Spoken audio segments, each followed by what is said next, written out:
ఒకరు ఇచ్చేవారు, ఇంకొకరు పుచ్చుకునేవారు. మధ్యలో మీకేంటి ఇబ్బంది అని ఎవరైనా అడగొచ్చు. కానీ ఇచ్చేవాడు ఎందుకు ఇస్తున్నాడు, పుచ్చుకునేవాడు ఎందుకు పుచ్చుకుంటున్నాడు? ఈ ఇచ్చుకోవడాలు పుచ్చుకోవడాల మధ్య జరిగే పరిణామాలను బట్టి వాళ్ళ వారసులైనా లేక మధ్యలో వచ్చిన వారైనా జోక్యం చేసుకోక తప్పదు. ఇప్పుడు అమెరికా అధినేత ట్రంప్ కూడా అదే చేస్తున్నాడు. అమెరికా అనేది ఇవ్వడానికే పుట్టిందా, ఇతర దేశాలు పుచ్చుకోవడానికే పుట్టాయా అని ప్రశ్నిస్తున్నాడు. మా సంగతేంటో మేము చూసుకుంటాం, మీ సంగతేంటో మీరు చూసుకోండి అని అవుట్ రేట్గా చెప్పిస్తున్నాడు. విషయం ఇక్కడితో ఆగిపోతే అందులో మజా ఏముంది? మరింత లోతుల్లోకే వెళ్తానంటున్నాడు ట్రంప్. మస్క్ను నియమించింది కూడా అందుకేనట. ట్రంప్ ఇవ్వడం మానేస్తే అనేక దేశాల్లో అనేక స్వచ్ఛంద సంస్థలు మూతపడడం ఖాయంగా మారింది. మన భారత్లో కాంగ్రెస్ పరిస్థితి కూడా కష్టంగానే ఉంటుందంటున్నారు. మరి ఆ విశేషాలేంటి? స్వచ్ఛంద సంస్థలకు ఆగిపోయిన ఆక్సిజన్. ట్రంప్ నిర్ణయంతో నష్టం ఎవరికి? భారత్లో ఏ సంస్థలకు ఇబ్బందులు? ఇప్పటిదాకా ఇచ్చాం, ఇక ముందు ఇచ్చేది లేదు. ఈ ప్రపంచాన్ని మోయాల్సిన బాధ్యత మాకేంటి అంటూ ఓ తీవ్రమైన నిర్ణయమే తీసుకున్నాడు ట్రంప్. ఈ దెబ్బతో ప్రపంచంలోని అనేక దేశాలకు, ముఖ్యంగా అమెరికా సాయంపై నడుస్తున్న స్వచ్ఛంద సేవలకు భారీ ఎఫెక్ట్ పడుతోంది.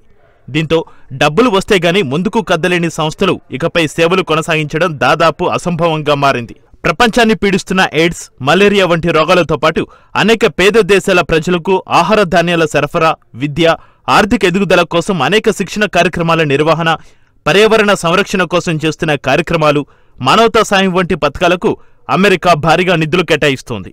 ఇప్పుడు ఆ ప్రోగ్రామ్స్ అన్నీ కూడా ఆగిపోక తప్పని పరిస్థితులు ఎదురయ్యాయి. వాటి ప్రభావం ఆఫ్రికా ఖండంలోని పలు దేశాల మీద, Bharat, Bangladesh, Pakistan, Latin America, Ukraine వంటి అనేక దేశాల మీద పడుతుందన్న ఆందోళన పలు వర్గాల్లో వ్యక్తమవుతుంది. అయితే అమెరికా సాయం ఆపేస్తే బాధపడే వర్గాలు చాలా ఉండగా భారత్ మాత్రం ఆనందం వ్యక్తం చేస్తుండడం విశేషం. ఇదే ఇప్పుడు భారత రాజకీయాల్లో కీలకమైన చర్చాంశంగా మారింది.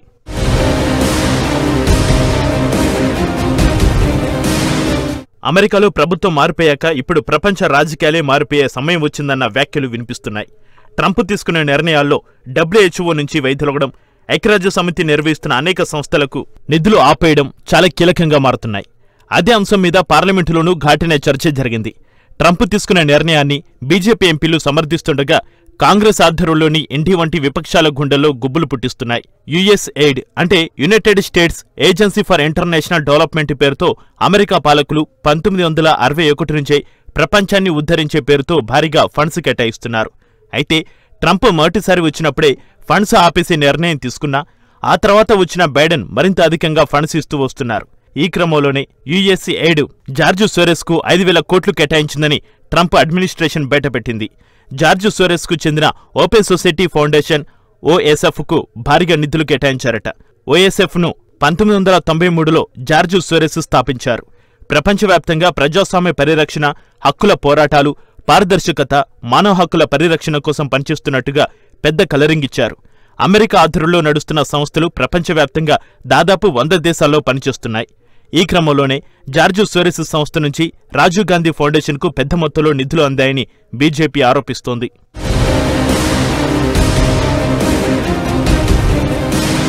రాజీవ్ గాంధీ ఫౌండేషన్కు, శామ్ పిట్రోడాకు జార్జ్ సోరెస్ నుంచి డబ్బులు అందాయని బంగ్లాదేశ్ సీఈఓగా ప్రకటించుకున్న యూనుస్ను ప్రేరేపించింది అమెరికానే. భారత్ పాటు బంగ్లాదేశ్లో ప్రజాస్వామ్యాన్ని కూల్చింది USAID కాదా అని బీజేపీ ఎంపీలు ప్రశ్నిస్తున్నారు.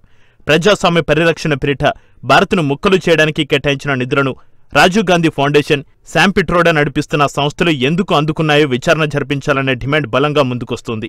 ఉగ్రవాద సంస్థలైన తాలిబాన్ల నుంచి దేశాన్ని విచ్ఛిన్నం చేయాలని చూస్తున్న నక్సలిజం వరకు అమెరికా నిధుల మీదనే ఆధారపడి పనిచేస్తున్నాయన్న ఆరోపణలు బలంగా ముందుకొస్తున్నాయి.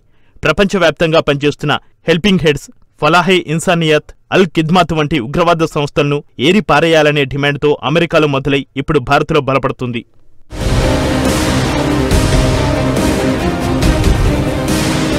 ప్రపంచవ్యాప్తంగా అనేక దేశాల ప్రభుత్వాలను కూల్చేందుకు జార్జ్ సోరెస్ వంటి వారు USAID ఆధారంగా తెరచాటుగా పనిచేస్తున్నారు. ఇటీవల హిండెన్బర్గ్ ఉదంతమే అందుకో తాజా ఉదాహరణ. ట్రంప్ ఇంకా పరిపాలన మొదలుపెట్టకముందే హిండెన్బర్గ్ను మూసేస్తూ నిర్ణయం తీసుకోవడమే USAID కుట్రలను బహిర్గతం చేస్తుందంటున్నారు. అక్కడెక్కడో అమెరికాలో రిలీజ్ చేసిన హిండెన్బర్గ్ రిపోర్టు కొద్ది క్షణాల్లోనే భారత్లోని లెఫ్ట్ లిబరల్స్ అకౌంట్స్ ద్వారా వైరల్ కావడం దేనికి సూచన అన్న అనుమానాలు బలంగానే ముందుకొచ్చాయి. అయితే అనేక మీడియా సంస్థలను కూడా తెరచాటుగా మెయింటైన్ చేస్తున్న జార్జ్ సోరెస్ అటు స్వచ్ఛంద సంస్థలను, సోషల్ మీడియా ఫేక్ అకౌంట్లను ఉపయోగించుకుని భారత్లో కల్లలో రేపేందుకు ప్రయత్నం చేసిందన్న ఆరోపణలు బలంగా ముందుకొస్తున్నాయి. ఈ క్రమంలో అమెరికాలో పరిస్థితులు మారిపోవడం, అన్ని కుట్రపూరిత సంస్థలకు నిధులు ఆగిపోవడం ఇప్పుడు దేశంలోని విపక్షాల్లో కలకలం రేపుతోంది.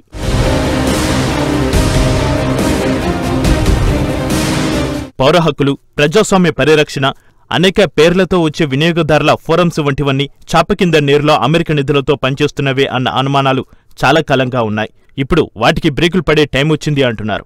ఇక అమెరికా సాయం నిలిపివేస్తే 60 లక్షలకు పైగా ఉన్న ఎయిడ్స్ రోగులు అకాలంగా చనిపోతారని కొందరు అంటున్నారు. అందువల్ల 2029 నాటికి కొత్త హెచ్ఐవి కేసులు 6 రెట్లు పెరిగే ప్రమాదం ఉందన్న ఆందోళనలు వినిపిస్తున్నాయి. మరోవైపు ఈ సంస్థల కింద 13,000 మంది పనిచేస్తున్నారట. వారిలో దాదాపు 10,000 మందిని ఇంటికి పంపాలని ట్రంప్ నిర్ణయించారు.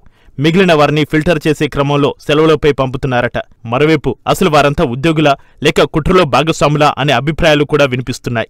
అయితే ప్రభుత్వ పునర్వ్యవస్థీకరణలో భాగంగా ఆఫ్రికా బ్యూరోలో 12 మందిని, ఆసియా బ్యూరోలో 8 మంది సహా మొత్తం 294 మందిని మాత్రం ఉంచి మిగతా ఉద్యోగులను తొలగించాలని ట్రంప్ ప్రభుత్వం నిర్ణయించింది.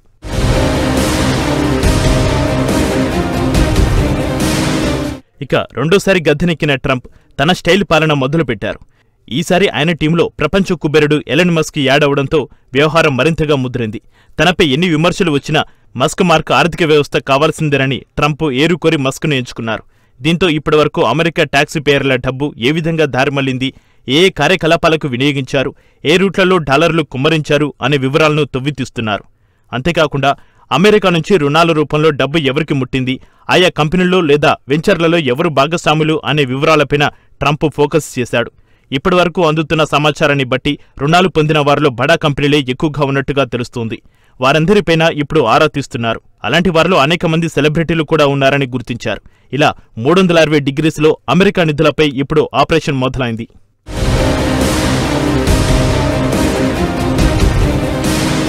అమెరికా అధ్యక్షుడు ట్రంప్, భారత ప్రధాని మోడీతో పాటు వేర్వేరు కోణాల్లో రష్యా, చైనా వంటి కీలక నేతలు ఇప్పుడు ట్రంప్ తీసుకుంటున్న నిర్ణయాల ఫలితాన్ని ఏదో రకంగా అనుభవించాల్సి వస్తుంది అంటున్నారు విశ్లేషకులు. అయితే ఆ ట్రీట్మెంట్ పేషెంట్కు మేలు చేస్తుందా? ట్రంప్ మోడీ చేస్తున్న మందును తట్టుకునే శక్తి పేషెంట్స్కు ఉందా? లేక రాచపుండులా మారిన అనేక సంస్థలను నామరూపాలు లేకుండా చేసి కొత్త అధ్యాయాన్ని లిఖిస్తారా? వేచి చూడాల్సి ఉంది.